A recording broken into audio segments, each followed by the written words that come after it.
Welcome back to Steven's Camera Corner. Today we're talking about whether the Fuji X-T1 is worth it in 2023. Here is the Fuji X-T1. You can see it's got the TT Artisans 28mm f2.8 lens along with the battery grip on it. Recently picked this up, gonna be doing a review on that pretty soon.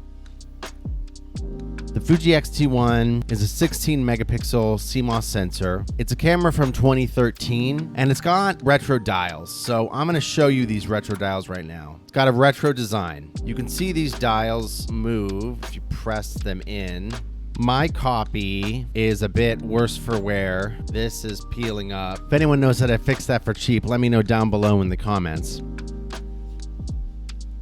But it produces really good pictures. You're going to see some pictures of my cats here on the screen. Now, what's really cool about the X-T1 is it has sharp images. It also has really a retro kind of almost CCD-like sensor look to it.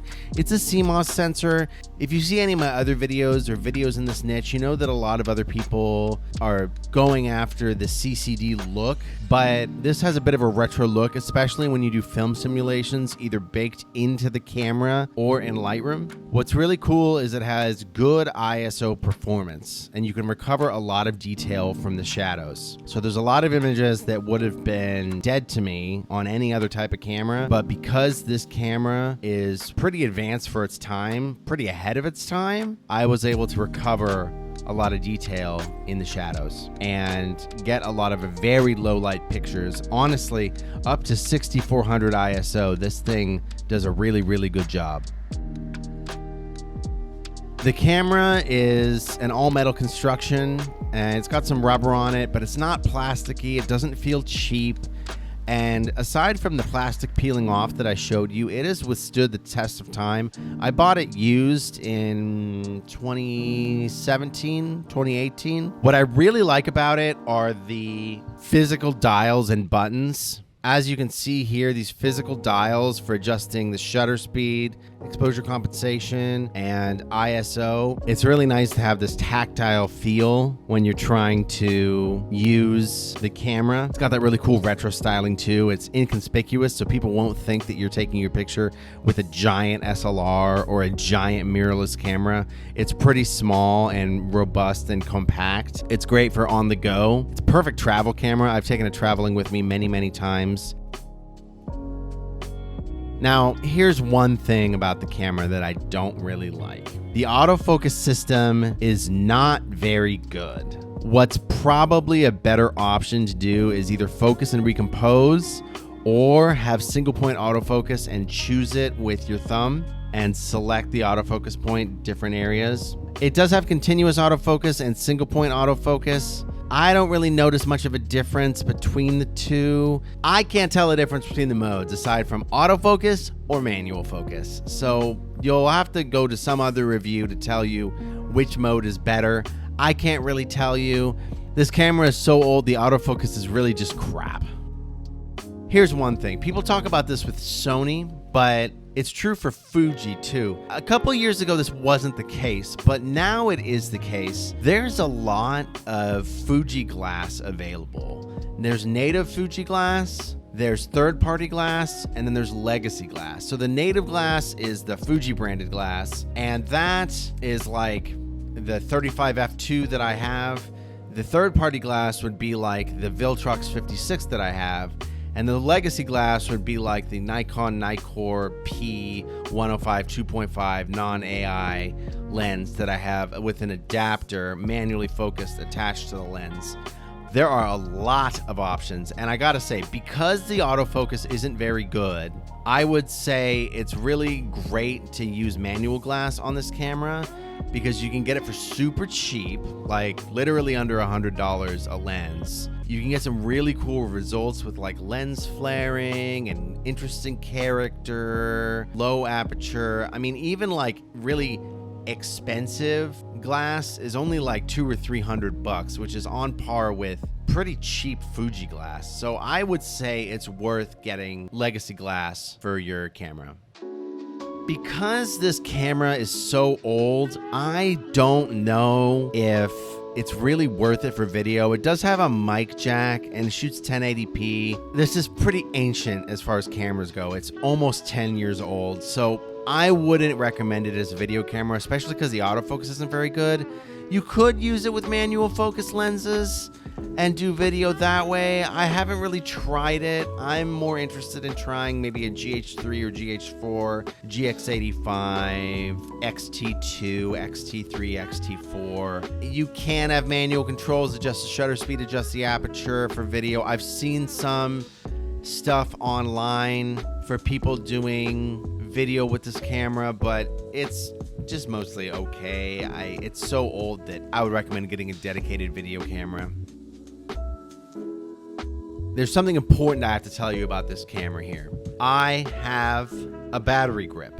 Why do I have a battery grip on this camera? It only holds one battery. Why even bother? Each battery is rated for like 250 or 300 shots, so it kind of sucks. What's nice about the battery grip is it allows you to shoot vertically, and it doubles the effective battery life. Now, I purchased the battery grip from MPB for about $50 in good condition. That is another video that we'll talk about, MPB. I am not sure I recommend them for buying used gear. I've had some good and some bad luck with them.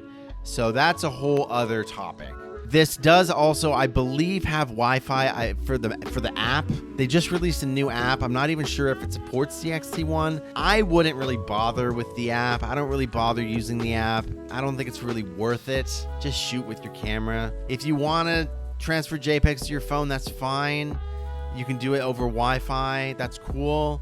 Honestly, these days you can just get a card reader for your phone, card reader for your iPad, card reader for your laptop. That's what I'd recommend in general, especially if you're a beginner photographer. Don't even bother with the app. Don't even bother with Wi-Fi. But that's my personal opinion. You can get the X-T1 right now for around $350 to $400 used from eBay, MPB, KEH, Adorama, those sites. I think if you're going to be using primarily vintage glass, I believe it's worth it. However, for an extra $100 to $200, you can get an X-T2, which has much improved autofocus, has 4K video recording, a battery grip that increases the video recording time, and just has a lot of other features that this camera doesn't have and is a lot newer. One of my friends picked up an X-T2 recently with a 70 to 300 lens. He's been getting some great bird photography. The autofocus is on point. He doesn't have any problems with it, whereas I have tons of problems with my autofocus. If I could redo it, I would have waited until the X-T2 price had gone down and picked up an X-T2 myself. Do I think the X-T2 is worth it in 2023? Yes, but only if you're using vintage glass and only if you don't really care about autofocus. There is one caveat. The Viltrox 56 1.4 lens, I can't speak to the other Viltrox lenses, I haven't tried them, but the Viltrox 56 1.4 lens is beautifully fast on the X-T1. I do not know how they do it, but it is such a fast autofocusing lens on my X-T1. I have gotten amazing action shots. It has worked out perfectly. It's a beautiful lens. I'd love to do a full review. Actually, I have done a full review, but I could do a more extended review of the Viltrox 56 1.4. If you get that lens, or maybe the 75mm f1.2, the X-T1 might actually be worth it. But I would say get an X-T2, X-T3, or XH1 for a couple hundred extra more. Overall, we've gone over the value of the X-T1. We've talked about the autofocus. We've talked about the lenses available. We've talked about the features like Wi-Fi, the battery grip that you can get for it, things like that. I'd love to know who of you are shooting on a Fuji camera. If you have an X-T1, if you have an X-T2, if you have an XH1, whatever you're shooting on, put it in the comment down below. Let me know what you're shooting on, if you like it, if you think the X-T1 is worth it in 2023. Wanted to thank you all for watching, If this video was interesting to you and you got some value out of it, like and subscribe to the channel. There's gonna be more videos like this coming out soon. I will say right now that I am in graduate school, and so I do not have a lot of time to make these videos. Photography is my passion, and I love it a lot. Let me know if you want more videos like this. And Photo Pros, I'm signing out. Have a good rest of your day and enjoy shooting. Jesus Christ, that was cheesy.